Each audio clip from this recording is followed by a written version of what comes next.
Hey guys, tonight we're going back to the kind of small town that seems harmless at first glance, Riverton, Pennsylvania. 1984. You've got a jewelry store with bells on the door, folks who still wave at each other, and a diner where the waitress knows your sandwich order and your mom's maiden name. It's the kind of place where nothing ever really happens.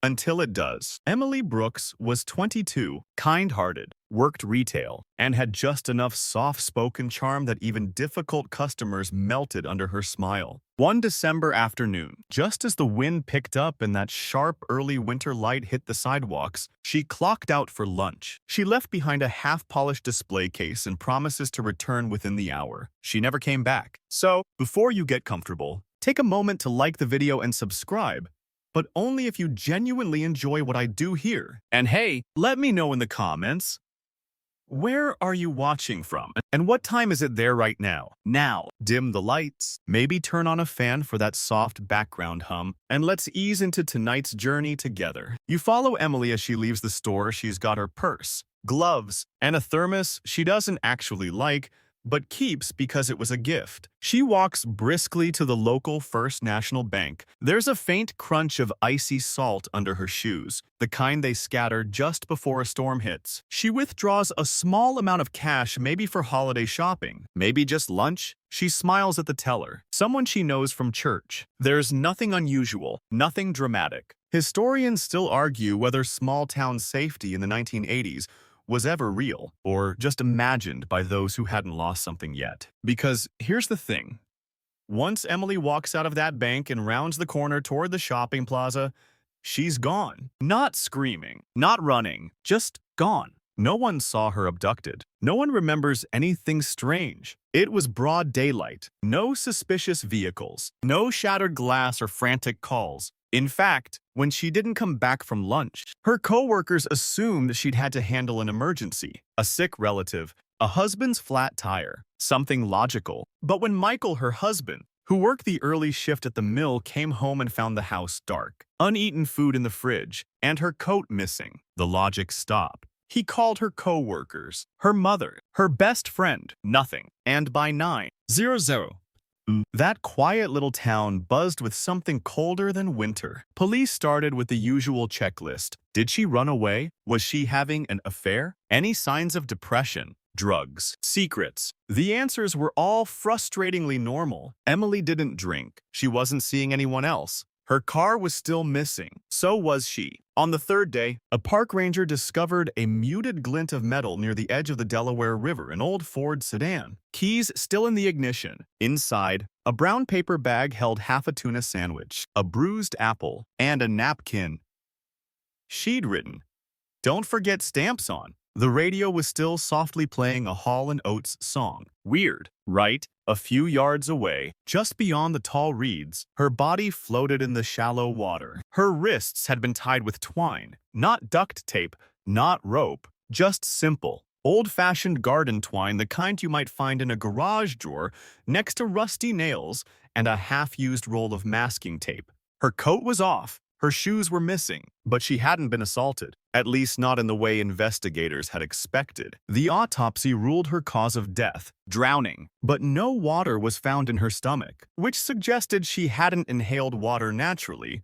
She'd likely been held under, quietly, deliberately, the kind of killing that doesn't leave bruises or screams, just silence. Here's a historical fact to chew on while you blink at the ceiling. In 1984, DNA forensics was still in its lab coat infancy. The first criminal conviction using DNA wouldn't happen until 1987 in England. In Emily's case, there wasn't even a name to test it against. No semen, no skin under her nails, no hair pulled loose, just a quiet woman in a riverbed and the twine that no one could trace. There's a quirky fringe theory still whispered in Riverton that a seasonal worker with circus ties passed through that week and vanished into the next town. But there's no proof. No one with a top hat and lion-taming resume was ever found. Instead, what lingered was unease, the kind that seeps into a town like cold air through an old church window. Kids stopped biking past the river after dark. A local hardware store sold out of pepper spray and stun guns, which back then looked like tiny alien radios. People kept their doors locked for the first time in decades. And Michael, he sat in that silent house for weeks, months, eventually years. He never remarried, never moved, just kept the porch light on like something out of a country song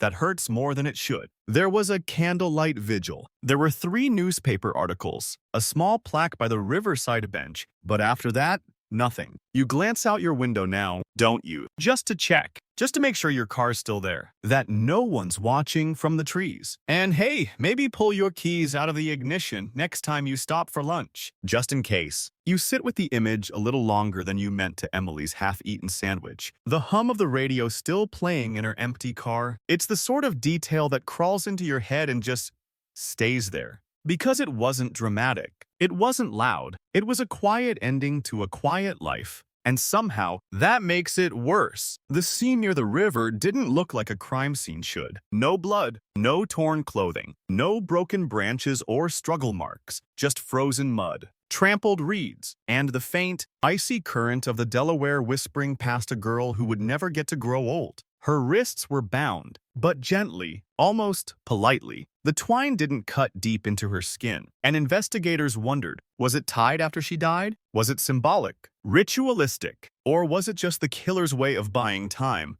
of making sure she couldn't run? Historians still argue whether the twine was something the killer brought or something he found nearby. It's one of those maddening ambiguities that cold case detectives obsess over. Because in an age without cameras on every corner, without Google searches and smartphone trails, the absence of evidence was the evidence. The local police did what they could. Interviews, door-to-door canvassing, a map on a corkboard with pins. They searched for connections, patterns. Was it a robbery, a crime of passion, a jealous friend, a secret affair? But nothing about Emily's life pointed to that kind of danger. She wasn't flashy. She didn't have enemies. She didn't owe anyone money. She kept her life small on purpose routine. Safe, controlled. That's what made her feel secure. That's what made the people who loved her believe she was untouchable. And yet, even her car was too neat. No signs of forced entry. No fingerprints except her own. No blood. No torn fabric. Not even a smudge on the dashboard.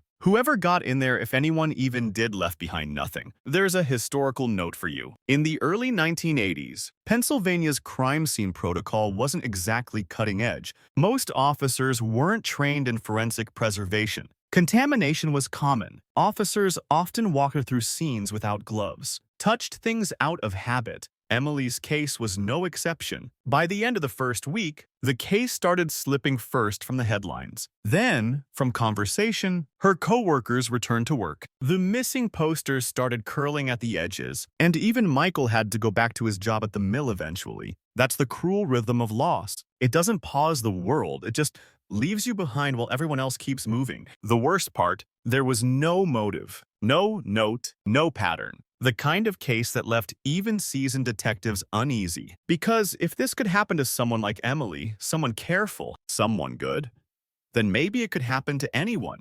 Quirky detail time. One of the more eccentric theories came from a man named Chester Dane, a local who ran a conspiracy newsletter out of his garage. Chester believed Emily had been abducted by a river cult. Yes, a cult. He cited the position of her body in relation to lunar tides, and claimed the twine used was consistent with symbolic water offerings. Authorities politely ignored him. His newsletter did, however, briefly gain 37 subscribers, which was big news in Riverton at the time. But outside of fringe speculation, the truth was that police had no leads. They interviewed Michael 5 times, searched his home, dusted the steering wheel, questioned former boyfriends, even a truck driver who had passed through town that same afternoon. None of it led anywhere. Eventually, the investigation slowed to a crawl. The case was filed away. Cold, a term that feels sterile but is anything but. Cold means the family stops getting updates. It means the detectives stop calling. It means the calendar pages keep turning and no one knocks on your door anymore.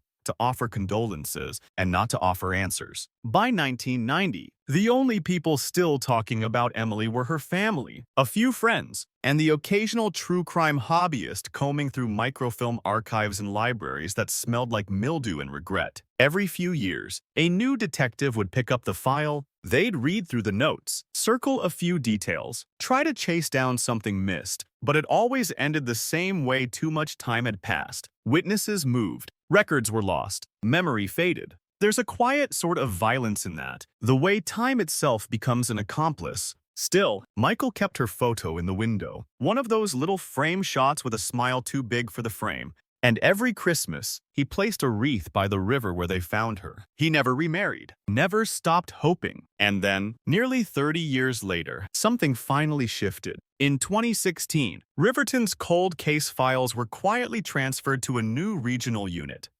A group of forensic specialists with access to updated technology, better labs, and something crucial, preserved samples from autopsies long forgotten. One of those samples, a tiny sliver of skin taken from beneath Emily's fingernail, something the original examiners had written off as non-specific biological material. Turns out, it wasn't so non-specific after all. The DNA analysis came back with trace male DNA, and when they ran it through CODIS, the national database, they got a hit just like that. And the name it came back with wasn't anyone in the case file, wasn't a townsperson, wasn't a boyfriend, a coworker, or a drifter. It was someone who'd already been in prison for nearly 3 decades. A man serving life for killing another young woman in upstate New York. Someone whose name had never once appeared in the Riverton investigation. Derek Monroe. Derek Monroe. The name hangs in the room like something sour and rotting. You've never heard it before. Of course, why would you? He wasn't famous. He wasn't on the news every night. He was just another lifer tucked away in a state prison,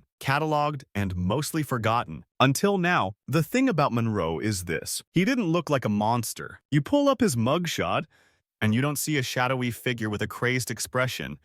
You see a kid, 17 at the time of Emily's murder. Faded denim jacket, buzz cut, a gaze that seems almost bored, like he hasn't yet figured out what the world expects from him. But suspects it isn't much. In 1984, Derek had been a runaway, no fixed address. He drifted through towns like smoke, never long enough to leave a footprint. He'd been kicked out of his aunt's place in Harrisburg for stealing cigarettes. Then, reportedly slept behind a laundromat in Allentown. From there, he thumbed rides, walked highways, and according to his own confession decades later, just needed a ride. And that's when he saw her, Emily, alone in her car, parked near the shopping center with a sandwich in her lap and the radio on. A soft target. Though you hate that term, she wasn't a target. She was a human being, just eating her lunch in peace. But for someone like Monroe, that was enough. Historians still argue whether killers like Monroe are born broken or shaped that way, whether violence is wired into the brain or poured in slowly by years of abandonment, neglect, or sheer dumb chance. But either way, what happened next was quick and final. According to the taped interview from 2016, Monroe approached Emily's passenger side door, asked for a ride, said he was cold, just needed to get a few blocks down. She hesitated, said no. He pulled a knife from his jacket, leaned in, and that's when her routine life unraveled. He made her drive out toward the edge of town somewhere remote, near the riverbank, where no one would hear her scream if she did.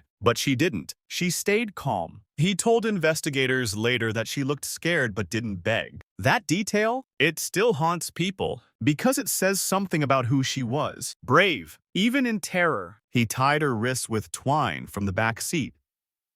Twine she used to wrap holiday gifts at work. He found it in her glove box, and then, with no real reason other than control, panic, or some impulse he couldn't name, he held her underwater, quietly, like pressing pause on a cassette tape. No screaming, no final words, just stillness and cold water and a $19 jacket soaking up mud. Then he vanished, just like that. Here's a weird historical note. In the 1980s, Pennsylvania's transient youth population, mostly young men aged 14 to 22, was so poorly tracked that officials dubbed them invisible boys. Monroe was one of them. He didn't use his real name. had no ID, no medical records, no school registration. If you didn't know he existed, you couldn't find him. After Emily, Monroe kept drifting 2 states north. 3 years later, he murdered again. This time a college student named Sarah Finch, whose body was found behind a motel dumpster in Rochester. That case did go somewhere. He was caught with her earrings in his coat pocket, arrested, and sentenced to life, but nobody in New York had any idea what he'd done in Pennsylvania. Emily Brooks's name never came up in that trial. That is, until 2016, 32 years later. When science finally did what witnesses couldn't, the cold case team requested a prison interview. They expected denials, excuses. But Monroe surprised everyone. He confessed, not with emotion, not with remorse, just flat and matter-of-fact. Said he barely remembered her name, just remembered she had sad eyes. And that's the part that claws at you a little. The idea that someone's entire existence, their laugh, their dreams, their family, their life can be boiled down by a killer to a single glance. One moment, one misjudged kindness. Quirky footnote here. The prison where Monroe served time, Attica, was once the site of the most famous prison riot in American history. In 1971, inmates demanded better conditions. 43 people died. The facility has since been rebuilt with stricter routines, but it still houses some of the state's most dangerous lifers. Monroe blended in, never stood out, never spoke of Emily. Once the confession was secured, detectives returned to Riverton. They reopened the old file, updated the reports, and prepared a press release. Emily's case was no longer unsolved. But you'd be surprised how quiet the town stayed. Sure, there were headlines, an article in the Morning Chronicle, a few Facebook shares. But most people had already filed that grief away, stored it in the attic with old yearbooks and VHS tapes. Monroe's name didn't matter much to them, but to Michael, it cracked him open again. He said in an interview that he always assumed it was someone local, a jealous ex, maybe a predator who knew her routine. The idea that it was a stranger, he said, just someone passing through like fog,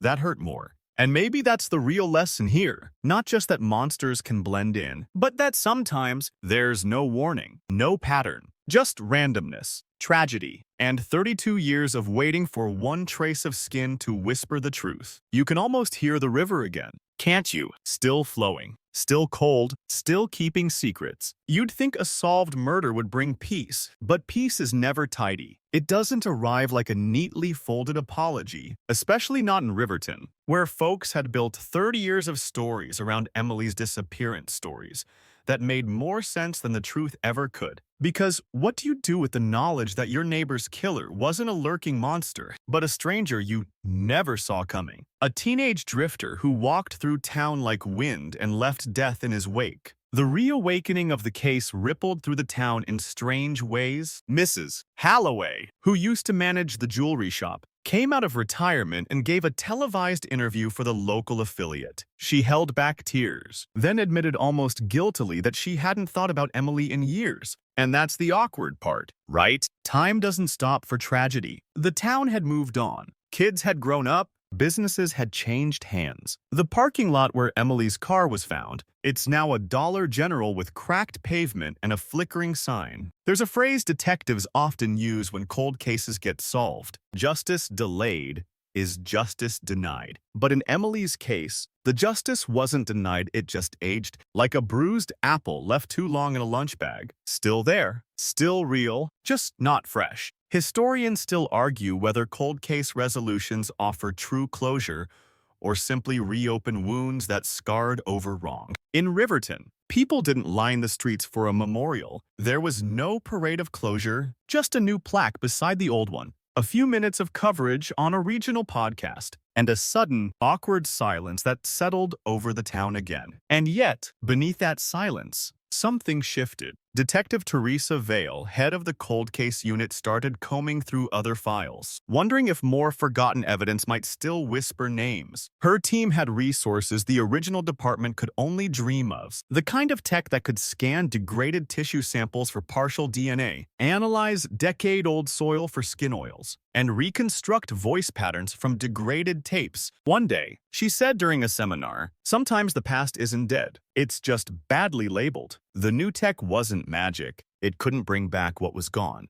But it could bring clarity. And when clarity finally arrived for Emily Brooks, it sparked something no one expected. A second case. Because as Vale's team celebrated one solved murder, they were contacted by a small police department 3 time zones away. Bristol, Oregon. A place with snow in the gutters, pine trees that tower like sentinels, and a downtown so small you can hear a sneeze echo between buildings. In 2011, a woman named Jenna Price vanished there, and the echoes were eerily familiar. Like Emily, Jenna was kind, liked structure, lived a careful life, worked with plants for a living landscaping, garden design, greenhouse consulting. She didn't have enemies. She wasn't reckless. She planned her weekends in advance and kept her receipts in a labeled folder. She was 26. She had a boyfriend, Mark, who was visiting family in Arizona the weekend she vanished. They'd exchanged texts about how much she was looking forward to having the apartment to herself.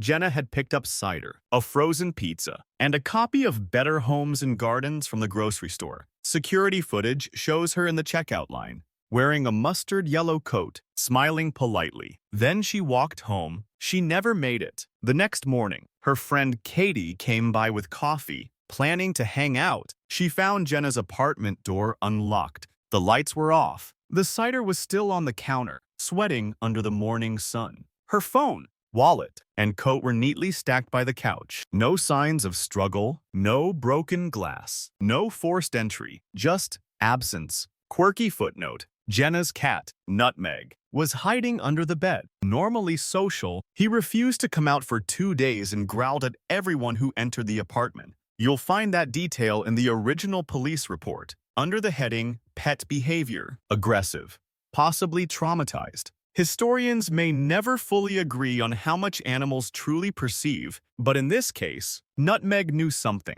The case spiraled quickly into panic. Flyers went up. Social media buzzed. The hashtag #FindJenna trended briefly in Oregon. Volunteers combed wooded trails, abandoned buildings, and alleyways lined with snow. 8 days later, sanitation workers clearing a side street found what looked like a discarded tarp beneath a snowbank. It wasn't. It was Jenna, frozen, curled, her fingers blue, her lips split from cold, her body tucked in on itself like she'd fallen asleep and never woken up. The autopsy revealed she'd been strangled. No signs of sexual assault. Just rage. Swift, unjustified, brutal. And once again, like in Emily's case, the town searched for someone to blame. At first, suspicion fell on the landlord, a man named Frank Ellison. He was in his 60s, lived in the basement unit, and had a reputation for being withdrawn, even a little creepy. He smoked cigars and muttered to himself, and in small towns, that's sometimes all it takes to become the local boogeyman. Police questioned him twice,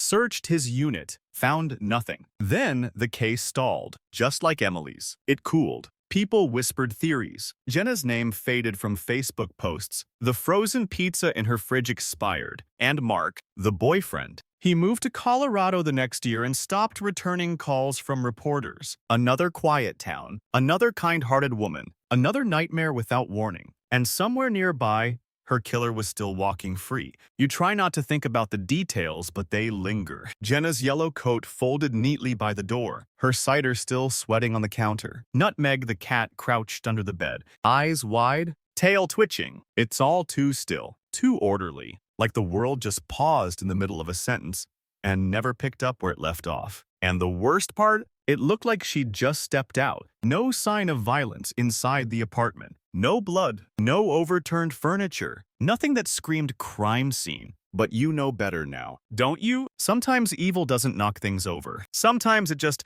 slips in quietly and doesn't bother to close the door behind it. Jenna's case should have made national news, but it didn't. The media was busy that week. Some viral protest, a celebrity scandal, a wildfire downstate. Her story got maybe 2 minutes of airtime. And then, snow. Historians still argue whether this lack of media focus reflects a failure of journalism or just the cruelty of timing. In any case, the coverage vanished almost as fast as Jenna had, but the police kept digging. They zeroed in on Frank Ellison, the reclusive landlord. He was odd. He had no family, and neighbors said he was off. He once installed blackout curtains on every window, even the bathroom. He had a collection of porcelain cats. He muttered to mailmen and vacuumed his porch. Was that enough to make him a killer? To some, yes. Investigators pulled his garbage, reviewed his rent ledgers, and brought in a cadaver dog who embarrassingly alerted on a rotten turkey sandwich in the fridge. They found nothing else. No DNA, no motive, no connection to Jenna beyond proximity. But for months, the town whispered his name like a curse. And meanwhile, the real killer smiled every day on his way out the front door. His name was Caleb Reed. He lived one floor below Jenna. He held a PhD in urban planning, wore wire-frame glasses, drove a beige Volvo. The kind of neighbor you barely register, the guy who keeps to himself but waters the plants outside the building. Quiet, polite, smart, which, let's be honest, is terrifying. Caleb had no criminal record, no priors, no angry exes. Nothing suspicious unless you count his overuse of cologne and his habit of correcting people's grammar at the mailbox. He wasn't warm, but he was helpful. When the news broke about Jenna's disappearance, he offered to hand out flyers, suggested alternate search routes, even brought cocoa to volunteers. He said he hardly knew her, said he'd seen her in the hall, maybe once or twice. Police noted the helpfulness, but it didn't raise red flags, not at first. People process grief in strange ways, and neighbors often insert themselves to feel connected, even when they aren't. But over time, something started to feel off. Detective Lisa Fernandez, who took over the case in early 2012, had a theory she liked to call the too helpful hypothesis. When someone shows up to every volunteer effort, inserts themselves into every conversation, and always has a theory to share, you start to wonder, what exactly are they trying to manage? And so, she quietly began watching Caleb. Quirky footnote: Caleb once gave a 20-minute lecture at a town hall meeting on how to reorganize local trash routes to optimize pedestrian flow. This was completely unrelated to the topic at hand, which was funding the dog park. But he brought charts, laminated ones. People clapped. Out of pity. Eventually, police got a warrant to search his laptop, and that's when things cracked open. Buried in his browser history, mostly innocuous, were a few troubling queries. How long does a body take to freeze in snow? Decomposition time in Winter Alley. Garbage routes. Bristol, Oregon. January 2012. Signs of manual strangulation. You get the idea. And then there was the GPS ping. One of Jenna's earbuds, Bluetooth enabled, had pinged in his apartment 5 hours after she was last seen. It hadn't connected fully, but it had tried, long enough for the signal to leave a digital footprint in the router logs. It wasn't enough to charge him, but it was enough to scare him. Caleb stopped attending meetings, grew pale, snapped at his barista, and eventually, he asked for a lawyer. Detectives brought him in for a routine follow-up, sat him down, read his reactions, slid a photo of Jenna across the table, then another, then the browser history. He lasted 32 minutes, and then he broke. He confessed to everything quietly, as if reciting a grocery list. He said he had tried to kiss her in the stairwell, said she pulled away, said she laughed not cruelly, just surprised. But that was enough to unravel him. Years of rejection, bottled fury, fragile ego, all spilled out in that moment. He followed her back to her apartment, waited until the lights dimmed, then knocked on her door, pretending to borrow a charger. When she opened it, he forced his way in. She screamed once. He strangled her with his bare hands, quickly, efficiently, then wrapped her in the blanket and carried her down the back stairs. Historians still debate what kind of rage lives beneath a polished surface, whether someone like Caleb always knew what he was capable of, or if that moment shaped him forever. He had planned to bury her, but the ground was frozen, so he shoved her under a snowbank, assuming time and weather would do the rest. When asked why he didn't just leave town, he said, "I wanted to know if I could beat it." And for a while, he did. You might be tempted to search his name, look for pictures, but don't, because he doesn't look like a villain either. He looks like someone you'd sit next to on a bus, someone who'd recommend a podcast and then disappear into the crowd. Both Caleb and Monroe shared something chilling. Neither fit the stereotype. They weren't monsters hiding in shadows. They were shadows, hiding in plain sight. And for a while, they fooled everyone. You think about it now, don't you? The hallways in your building, the stairwell that echoes when no one's talking, that one neighbor who always smiles a little too long, the one who asks what floor you live on, even though you've told them 3 times. Caleb Reed wasn't a monster in a mask. He was the neighbor who offered to carry your groceries, who nodded at you in the parking lot, who borrowed salt once and returned it in a different container wash, labeled neat. And that's the part that sticks in your throat. You expect danger to growl. You don't expect it to say good morning. After Caleb's confession, the trial moved quickly. He pled guilty to second-degree murder and was sentenced to 40 years without parole. The courtroom was small. Jenna's parents sat together on the front bench, holding hands. The prosecutor read the confession out loud. Caleb never looked up, never cried, never even blinked when they described the bruise around her throat. Jenna's mother gave a short victim impact statement.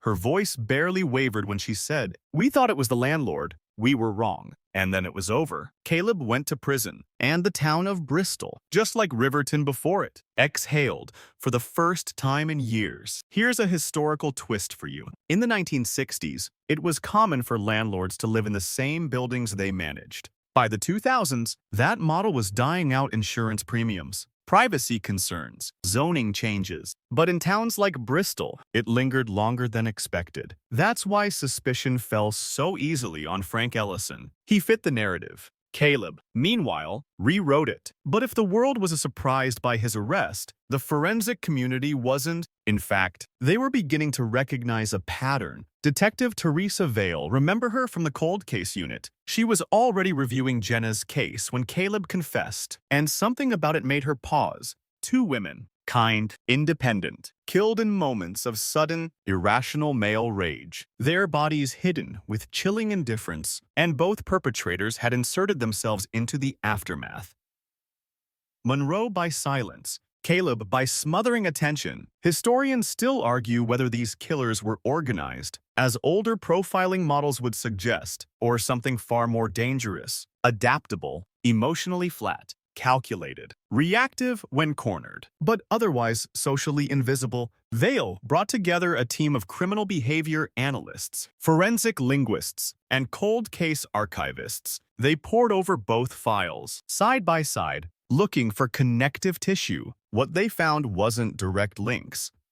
It wasn't like Monroe and Caleb were pen pals, but the behavioral parallels were hard to ignore. Monroe was 17 when he killed Emily. Caleb was 29 when he killed Jenna. Different ages, different motives on paper, but their methods shockingly similar. Both attacked during moments of perceived rejection. Both used minimal force, no weapons beyond their hands. Both concealed bodies in open but visually deceptive spaces. Reads, Snow. Both tried to manage the narrative afterward, Monroe by disappearing, Caleb by misleading. Quirky forensic tidbit. A 2015 study from the FBI Behavioral Analysis Unit found that roughly 70% of single-victim killers who attempt concealment also exhibit what's called post-homicidal narrative shaping. That means they stick around, pretend to help, offer misleading tips. Basically, they try to edit the story of the crime while the ink is still wet. Vale saw this, and she wasn't satisfied with just closing the files. She began comparing them to dozens of other unsolved cases across the country,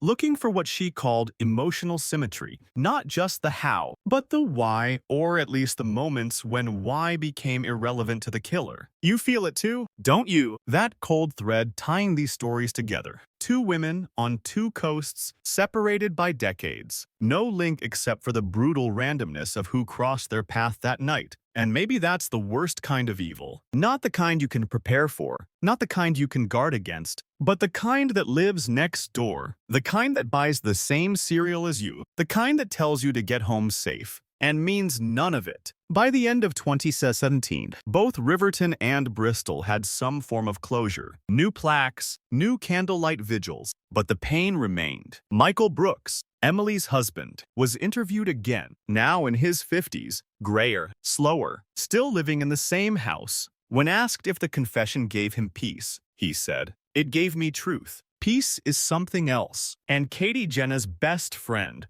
the one who found the cider on the counter. She now runs a nonprofit for victims' families. She once said in a podcast interview, "People think time heals everything, but what it really does is build walls around your grief. Sometimes that's all you can hope for." Both families remained connected in strange ways, through letters, shared grief, and understanding no one else quite had. Michael sent Jenna's mother a card every December. Katie lit a candle for Emily each year on the anniversary of her disappearance, even though they'd never met. Because grief, like evil, sometimes whispers from across a hallway or across time. You glance at your own hallway again, don't you? It's okay. I would too. You tell yourself you wouldn't have missed the signs. That if you lived upstairs from Caleb Reed, you'd have known something was off. But that's the illusion, isn't it? That monsters leave breadcrumbs. That evil announces itself with red flags and thunder. Most of the time, it just knocks softly, says good morning, keeps its recycling sorted.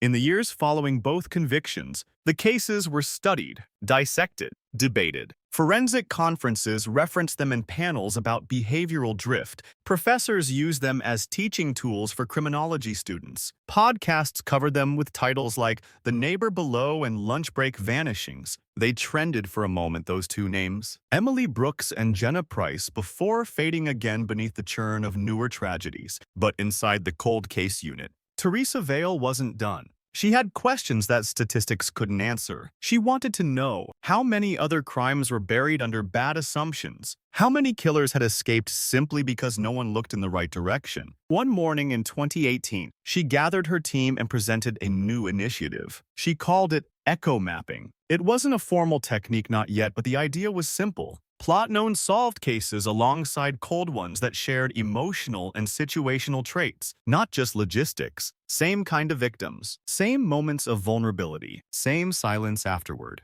It was part data science, part instinct, and it led her team to uncover two more eerily similar deaths in other states, both still open. One in Ohio, one in Vermont. Both young women, both killed quietly. Both cases that had gone cold within months due to lack of motive or evidence. Historians still debate whether this kind of mapping can ever replace traditional profiling. Critics argue it's too speculative, too soft. But Vale didn't care. She wasn't chasing convictions anymore, she was chasing patterns. Clues that had been missed not because they were invisible, but because they were inconvenient. Quirky detail. One of the mapping algorithms used in the project was originally designed to track migratory bird patterns through the Great Lakes. Apparently, violent men and geese both leave trails if you know where to look. Back in Riverton, Michael Brooks was asked if he planned to attend a proposed memorial service to honor victims of unsolved disappearances. He paused for a long time before answering, then simply said, "If there's a bench, somewhere quiet." In his world,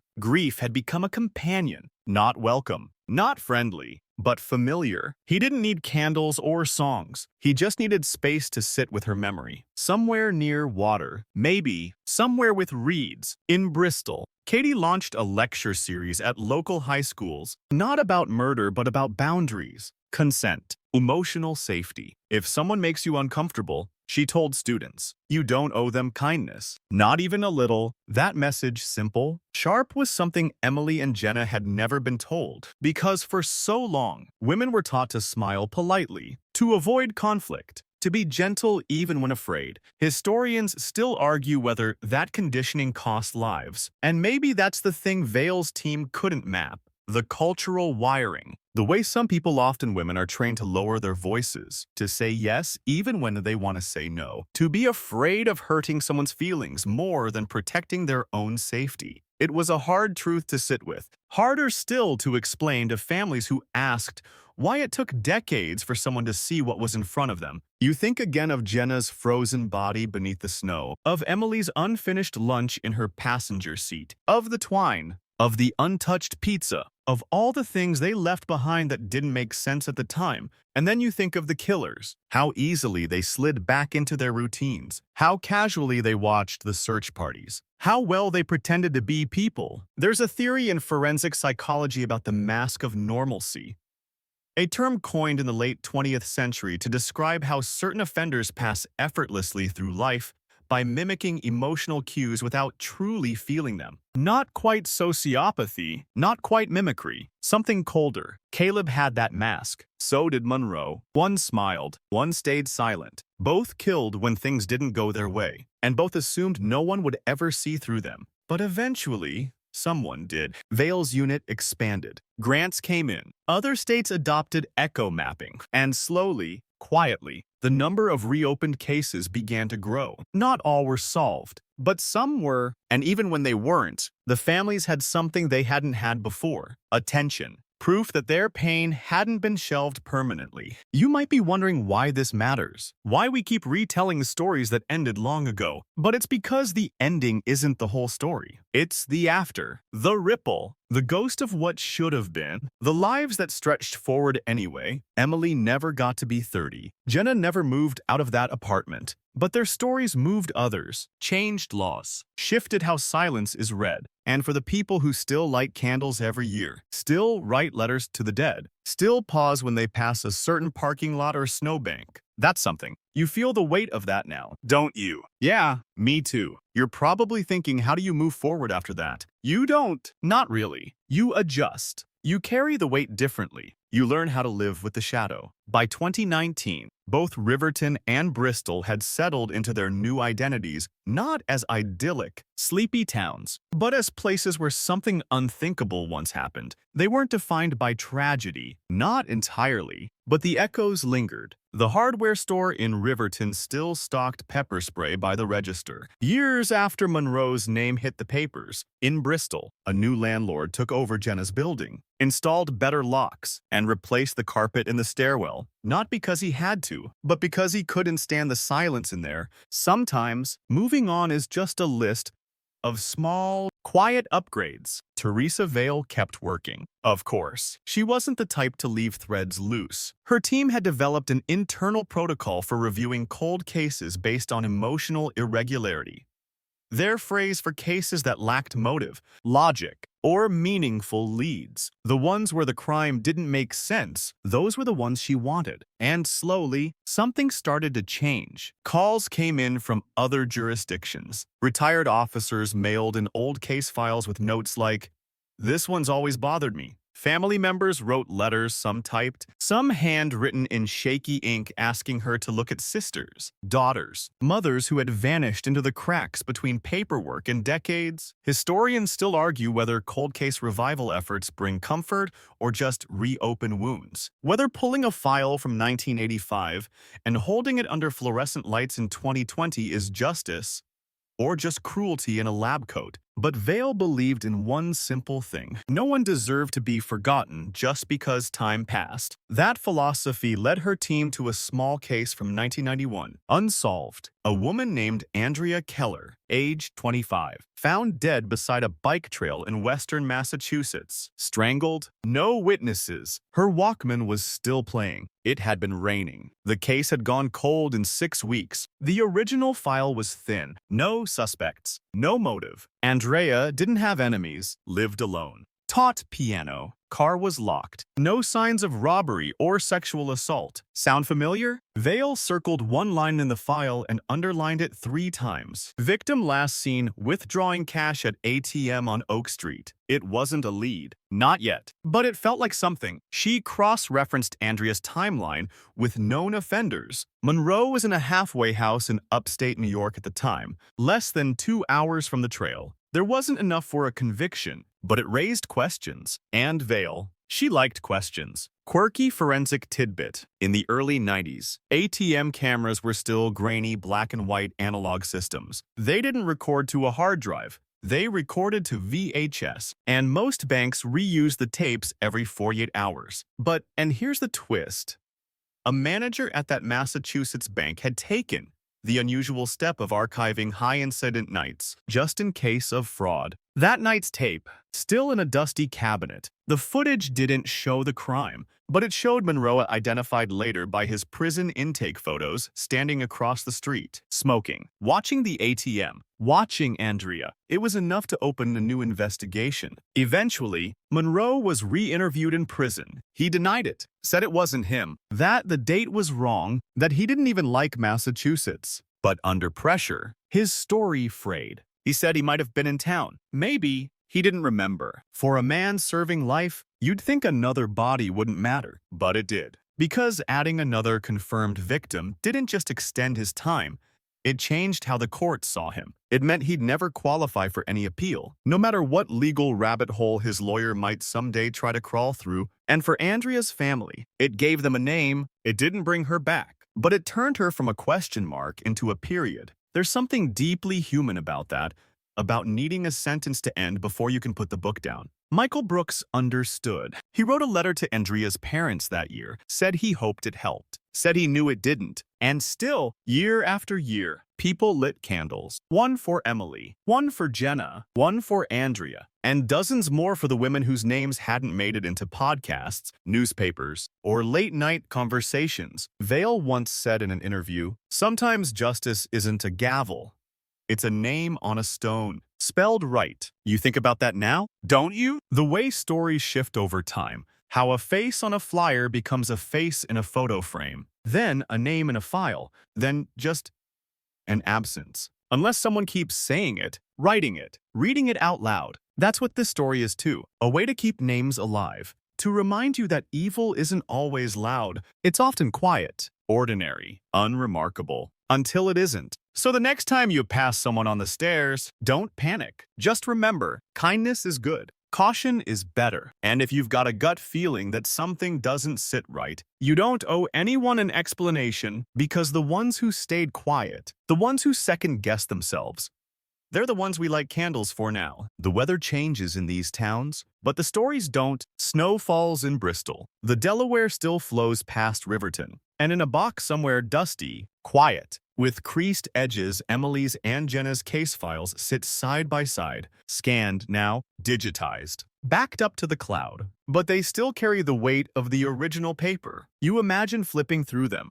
typed statements, Polaroids with hand-scribbled notes, the smudge of a thumbprint on a corner, tiny details that feel sacred now, not because they solved the case, but because they were there. Sometimes, closure doesn't come from answers. It comes from not being the only one who remembers. In 2020, a podcast called Echo Silence ran a special series on cold cases solved through forensic revival. The producers had interviewed Michael, Katie, and even Teresa Vale. Over 6 episodes, they walked through both murders, Emily's and Jenna's, as a single thread, a shared narrative. One listener described the series as like falling asleep next to a candle someone forgot to blow out, warm but dangerous, haunting in a quiet way. The final episode included a moment that stuck with people. The host, soft-spoken, almost whispering, said, "Mags, we think evil wears a face, but more often, it wears a routine, a handshake,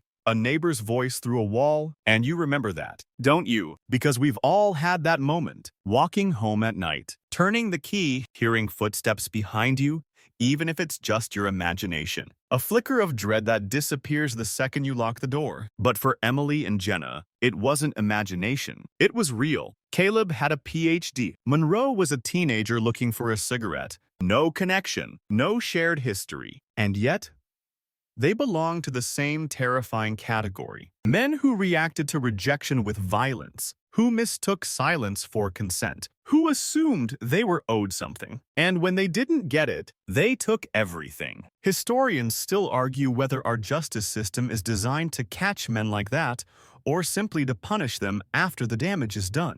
By 2021, echo mapping had grown. Vale's team now worked with 5 regional labs. They'd helped solve 6 additional cold cases, none as public as Emily's or Jenna's, but just as meaningful to the families. One of those cases, a girl named Becca Nunez, found in 1989 behind a church in Idaho. Similar method, similar silence. Her sister had submitted a DNA swab on a whim after hearing Vale speak at a webinar. The match cracked the case. It's the little things. A partial print, a blood speck on a shoelace, a receipt folded into a purse pocket. Small pieces that meant nothing at the time but tell everything now. Quirky note. One of the labs Vale worked with repurposed an old film scanner to digitize degraded crime scene photos. The machine was originally used in the 1970s for archiving soap opera reels. Now it preserved the last known moments of real people. Katie, who'd once been just Jenna's best friend, now gave talks at universities. Her message wasn't about fear. It was about trust. Trusting your gut. Trusting that your comfort matters more than being polite.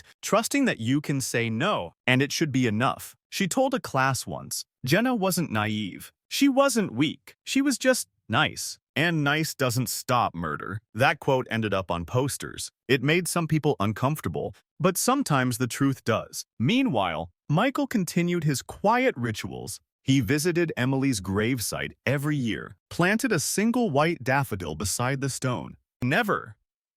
Roses. Emily thought roses were cliché, and once, in 1982, she'd said, "If I ever die before you, don't waste money on anything red." He honored that. People assume grief gets easier with time, that the sharpness dulls. But what really happens, the grief just settles in. Like an old roommate, it rearranges your life, sits with you during breakfast, hums under your favorite song, becomes the space between your sentences. Michael once said in an interview, "It's not that I can't move on. It's that I don't want to forget how it felt to have her here." You feel that, don't you? That ache. Because maybe part of being human is accepting that some stories don't end cleanly. Some wounds don't close. They stay open, soft at the edges, pulsing just beneath the surface. And maybe that's okay. Because if you remember them, Emily, Jenna, Andrea, Becca, then they're not just names in a file. They're not just case numbers. They're not just what happened to them. They're who they were. And you're the one still listening, still lighting that candle in your mind, which means they're still here. You lie there, maybe shifting a little now, because something about this story has crawled under your skin. And that's okay. That's the point. Not to terrify you, just to remind you that stories like these don't belong to the past. They belong to us, the living, the remembering, the ones who still walk the stairwells and park in quiet lots and glance over our shoulders for no reason until there is one. Back in Riverton, they finally replaced the cracked bench by the river where Emily's body was found. The town quietly commissioned a plaque, simple, small, brushed metal. It reads, Emily Brooks, 1962-1984. She walked with grace. She was taken by silence. And below it, smaller still, we remember, we listen. The idea came from a local girl who'd been assigned to write about unsolved mysteries for her high school English class. She found Emily's story online, wrote about it, and later told her teacher, I want people to sit there and think not just about her, but about the quiet ones, the ones we forget. Historians still argue whether remembrance like that, personal, symbolic, is more powerful than formal justice. Whether a small plaque can do what a courtroom cannot. But in Riverton, it meant something. Michael goes there sometimes. He never sits on the new bench. Says the old one knew her. The new one's too smooth, too fresh. Back in Bristol, a different kind of monument went up. At Jenna's old apartment building, the new owner installed security lighting, an intercom system, and a small garden out front. Beneath a row of lavender bushes sits a stone with her name etched in cursive. Not dramatic, just there. And across the country, these small gestures, barely noticeable, if you're not paying attention, are forming a quiet network of remembrance. Teresa Vale keeps track of them. Her team pins them on a wall map with gold pushpins. Every solved case, every marker, every person whose story once felt like it had no ending. It's not a trophy wall. It's a reminder, because the work doesn't stop. New cases still come in. Vale now consults on international cases where echo mapping is being tested in places like Dublin, Toronto, and Melbourne. The ripple has gone global. And yes, they found other killers. Not serial ones, not always monsters with body counts, but men, mostly men who lashed out once, violently, and then disappeared into the noise of everyday life. Changed jobs, moved cities, grew beards, blended. One of them became a high school coach. Another ran a car wash. One got married. Had children? It's the ordinariness that stings, isn't it? Caleb Reed taught night classes in zoning policy. Derek Monroe once worked briefly at a deli counter. They walked among us, asked, "Oltashas?" Asked for extra napkins, held doors open, laughed at jokes. But beneath it all, they carried the secret of what they'd done. You wonder now how many people you've passed in life who were hiding something just like that. And no, this isn't to scare you. It's just a kind of awareness, not paranoia, just presence. Remember that historical fact I mentioned, that 70% of known murderers know their victims? Well, that leaves 30% who don't. And among them, a terrifying few who become what the FBI once labeled opportunistic impulsive actors, meaning they didn't plan to kill, they just did. A moment, a flash, a wrong reaction to a small rejection, and then a life is gone. That's what makes these stories so heavy. It wasn't a vendetta. It wasn't revenge. It was just proximity. And the quiet belief, deep down in the killer, that their pain mattered more than someone else's life. You think about Emily, sitting in her car, scribbling a reminder on a napkin. You think about Jenna, unlocking her apartment, thinking her weekend would be quiet. Neither of them saw it coming. And that's why we keep saying their names. Emily Brooks, Jenna Price, Andrea Keller, Becca Nunez, not as cautionary tales, not as statistics, but as people, full people, with favorite songs and petty frustrations and little joys they didn't get to finish. And you carry their story now. That's no small thing. By now, you're not just listening, you're holding. You're carrying their weight in the quiet space behind your thoughts. Where these stories settle, because this isn't just a story anymore, it's a presence. And presence matters. Emily's last note to herself.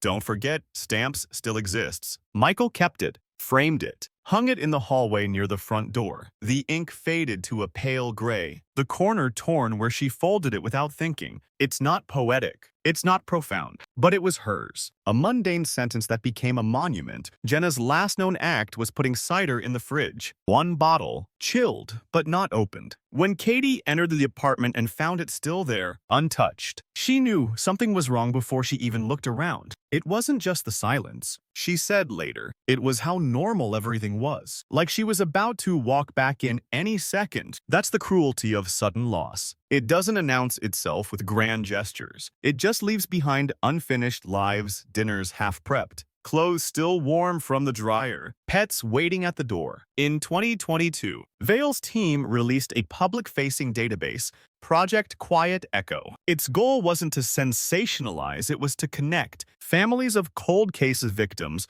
could upload files, timelines, photos, even theories. The database would run pattern checks and flag similarities to known solved cases. Within months, they had over 3,000 submissions. One of the first alerts, a 1986 disappearance in Indiana. A woman named Stephanie Layton vanished while walking to her night class. She was 23, car found locked, books on the seat, soda still cold in the cup holder. Sound familiar? Stephanie's case hadn't been touched in 20 years. Her parents had died before answers came. But her younger brother, now in his 50s, still checked the missing persons page once a year. He uploaded what little he had, old flyers, her class schedule, a blurry photo of her last outfit. The system flagged a detail, twine fibers on the car seat, same type used on Emily. Forensic teams re-examined the evidence. DNA had degraded, but they found something new, traces of skin oil on the window lever. And when run through the national database,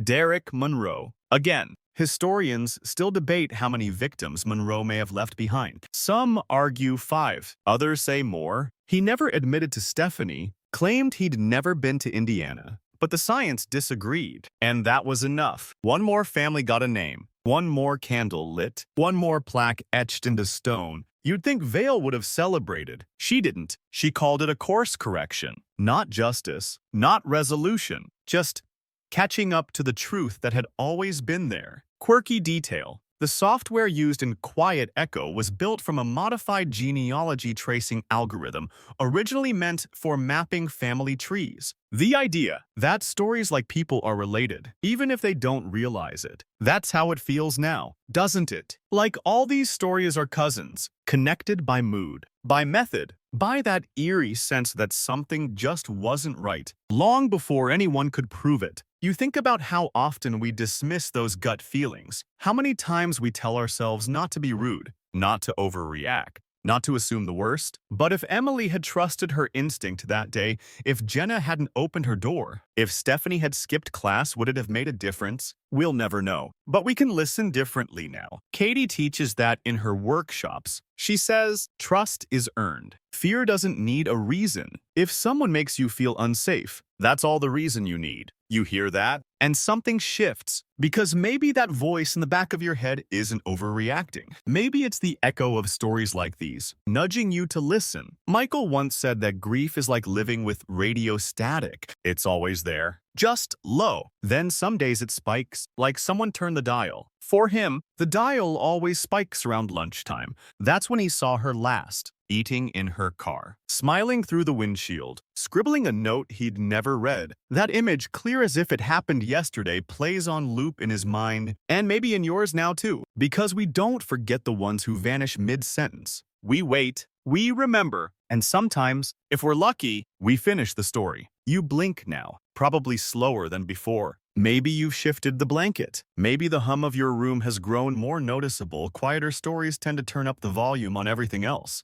But don't worry, we're still right here, still tracing the shadows together. It's tempting to wrap these cases in neat lessons. Trust your gut. Be careful who you open the door for. But real life doesn't come with taglines. And Emily, Jenna, Stephanie, they didn't do anything wrong. That's what keeps haunting you. They were careful, they were kind, they lived responsibly, and they still ended up in someone else's broken narrative. Caleb Reed once said, "I didn't mean to kill her, it just happened." That phrase, cold and hollow, still echoes in the court transcript, like death was a spilled glass of milk instead of a human life. Historians still argue whether statements like his are defense mechanisms or honest confessions, whether killers believe the things they say or just learn to say them convincingly. But Teresa Vale has a different theory. She calls it the fracture point. That instant when a person decides their emotions matter more than someone else's existence. It's not about planning. It's about permission. And that's what makes it so dangerous. Because permission is internal. It can happen in the space of a breath. Caleb lived in that apartment building for nearly 2 years. Never once raised suspicion. Hosted a book club.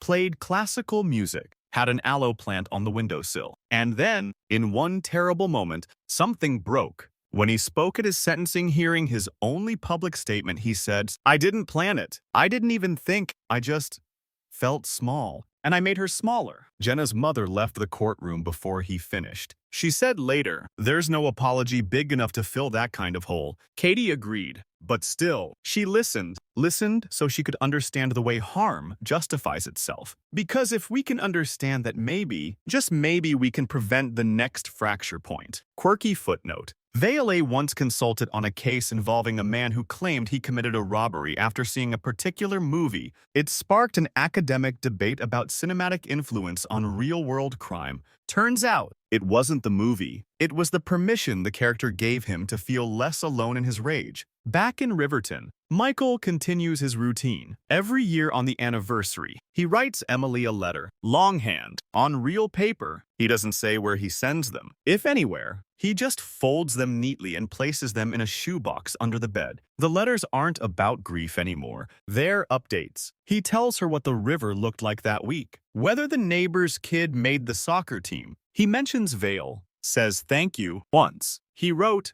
"You were right about that tea kettle. It was overpriced. I bought it anyway." You laugh a little at that one, don't you? It's okay. So did he. Sometimes grief remembers how to smile. Jenna's apartment, now rented to someone new, no longer looks the same. The walls have been painted, the carpet replaced, the stairs reinforced, But Katie says she can still feel the memory like a change in temperature when she visits the building. It's like stepping through fog. She told a group of students once, "You know it's just air, but your body still reacts." That's how memory works. It's not always sharp. Sometimes it's just a shift, a scent, a corner of the sidewalk that looks exactly the same as it did a decade ago. Sometimes memory isn't yours. It just arrives anyway. Bailey's team is working on another cold case now, one they haven't named publicly. But she says the pattern feels familiar. The victim was young, missing for days before anyone noticed. Her belongings left behind in eerie, precise order. You already feel the rhythm, don't you? And that's not an accident. Because once you've learned how to listen for these stories, they don't stay quiet. They hum under headlines. They knock from the margins of old newspaper clippings. They live in paused moments,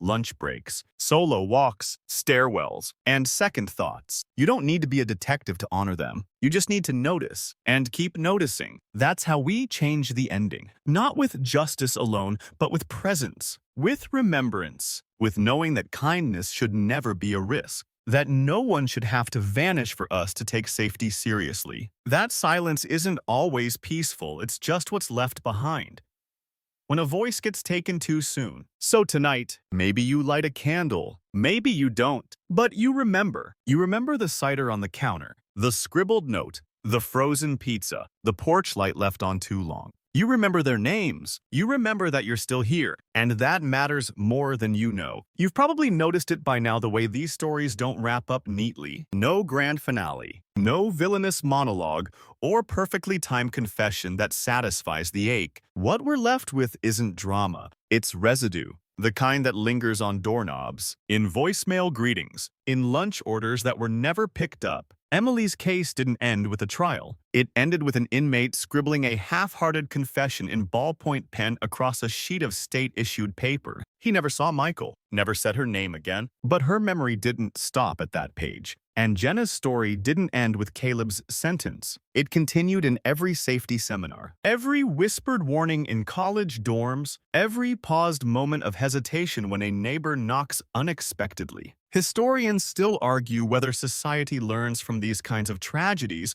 or just absorbs them until they fade into the background, until we get comfortable again, until we tell ourselves this one was different, so we don't have to worry. But Vale knew better. She was no longer just a detective. She was a steward, a keeper of unresolved chapters. And in 2023, when the echo mapping model was formally adopted by Interpol for international cold case comparisons, she didn't celebrate. She simply nodded and went back to work. Because for her, every solved case was a beginning, not an end. One of her newest cases involved an eerily familiar setup. A young woman, newly relocated, vanished after a routine trip to a local store. Her groceries were found neatly bagged inside the apartment. Her phone left charging on the counter, no sign of forced entry. Her cat unharmed. Her shoes by the door sound like someone we know. You can almost feel it. Can't you? That repetition, that echo, as if these crimes aren't isolated, but part of a deeper pattern we've only just begun to map. Vale's theory: these aren't copycats. They're emotional blueprints. A certain kind of predator reacts the same way when confronted with vulnerability and rejection.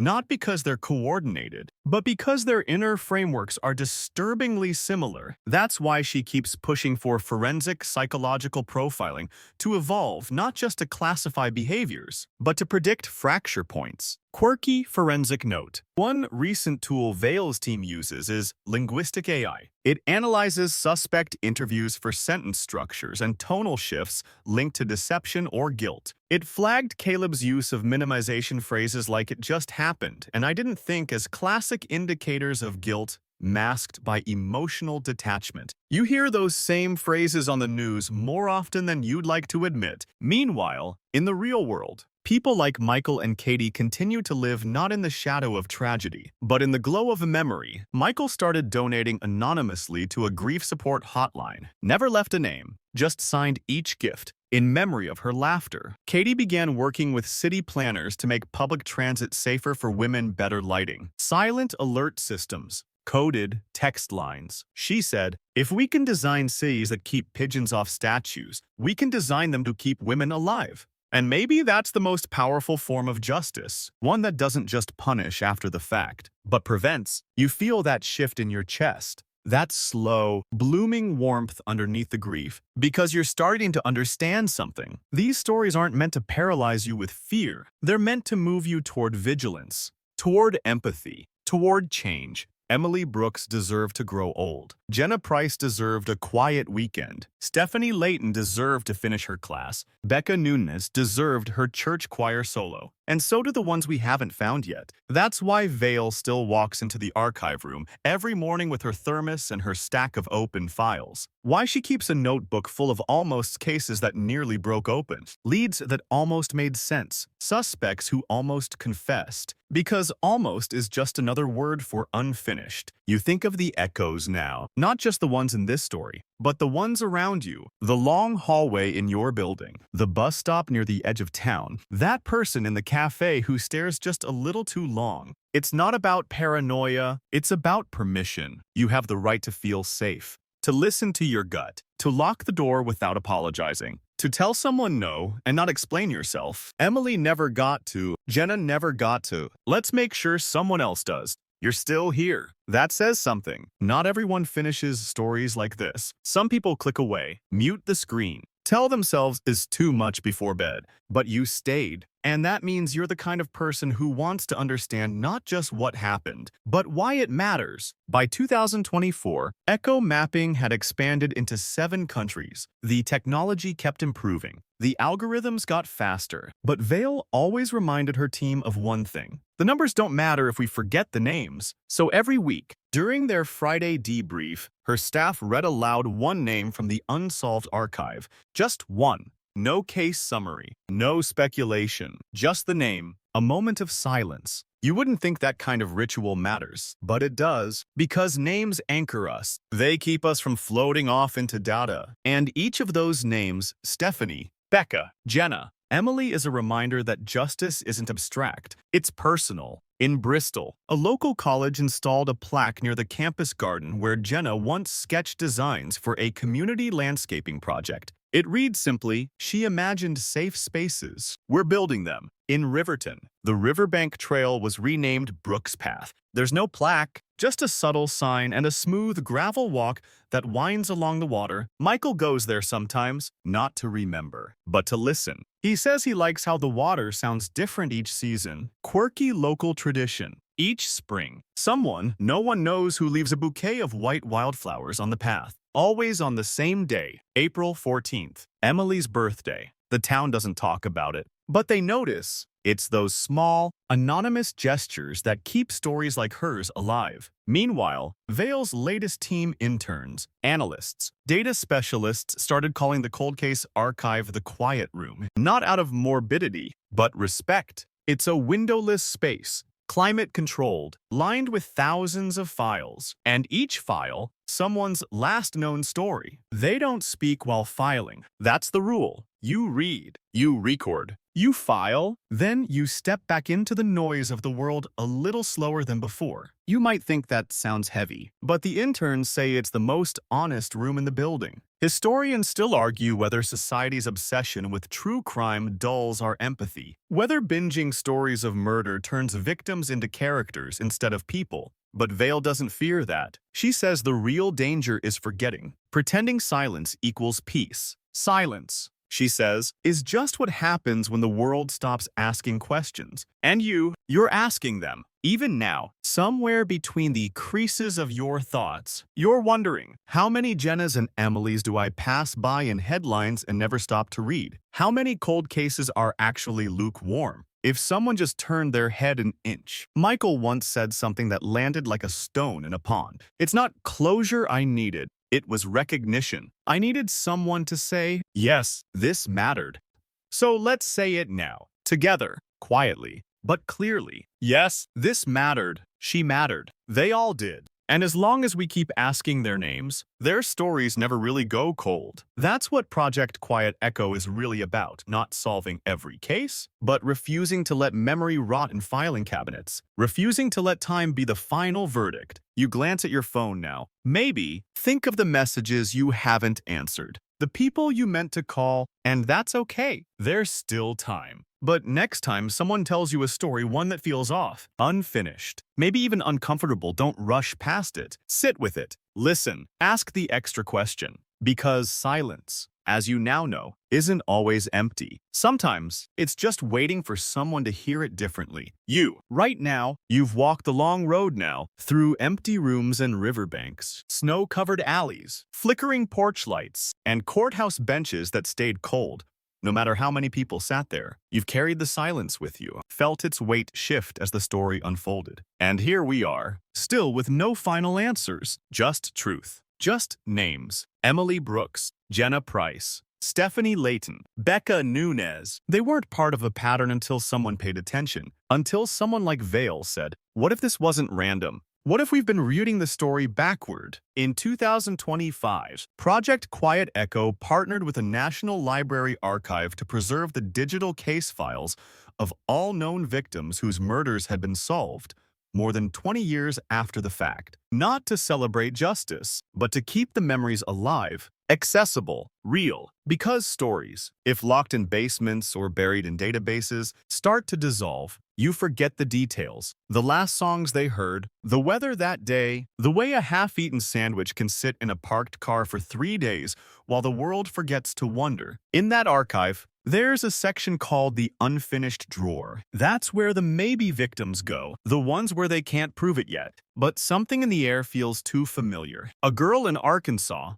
1982. A woman in Vermont, 1997. A college student in Colorado, 2004. All found under circumstances eerily close to Emily's and Jenna's. All waiting for that one moment, the right sample, the right confession, the right question. Historians still argue whether time eventually reveals all truth, or whether some stories fade permanently. Teresa Vale believes it's neither. She says truth isn't a switch, it's a tide, and you just have to stand in the right place when it comes in. Michael is older now. He walks with a cane, but he still visits the river, still reads her letters, still stands near that plaque and listens, as if the water might speak back one day. Katie, now working with urban developers, helped implement a citywide anonymous alert system for unwanted attention on public transit. You tap twice on your phone, and a silent signal is sent to nearby users. Simple, subtle, safe. It's called Jenna. Her name moves through buses and sidewalks now, not in fear, but in protection. That's the legacy, not headlines. Systems, not grief, guardrails. And you're part of it now too. Every time you speak a name that's been buried, every time you ask a follow-up, instead of letting a story slip away, every time you hear that soft inner voice and don't silence it, you're the reason this story doesn't end the way it used to. You're the echo, and you're not quiet anymore. So now, let's breathe. Let the weight of this story fall away from your shoulders. You've carried it far enough for one night. Let the names settle gently in your mind, not like burdens, but like candles in a window. Still burning, still visible, still warm. You don't have to solve anything tonight. You don't need to remember every date or every name. You've already done something powerful just by staying, just by listening. Because that's how change starts. Not in courtrooms or headlines, but in the quiet corners where someone says, "Tell me again. I'm still listening." Let that thought soften you now. Let it quiet your pulse. Let the breath in your chest grow slower, deeper, like the Delaware's current, steady beneath the surface. Close your eyes if they aren't already. Imagine Jenna's garden in bloom. Picture the gravel path beside Emily's river. Hear the wind push softly through pine branches, the kind of wind that knows how to carry memory without breaking it. You are safe now. You are still, and you're not alone. Some stories stay with us so we can carry them forward. So we don't make the same mistakes. So we leave the porch light on a little longer, just in case. Sleep well. Now, let the silence hold you gently. You've heard enough for tonight.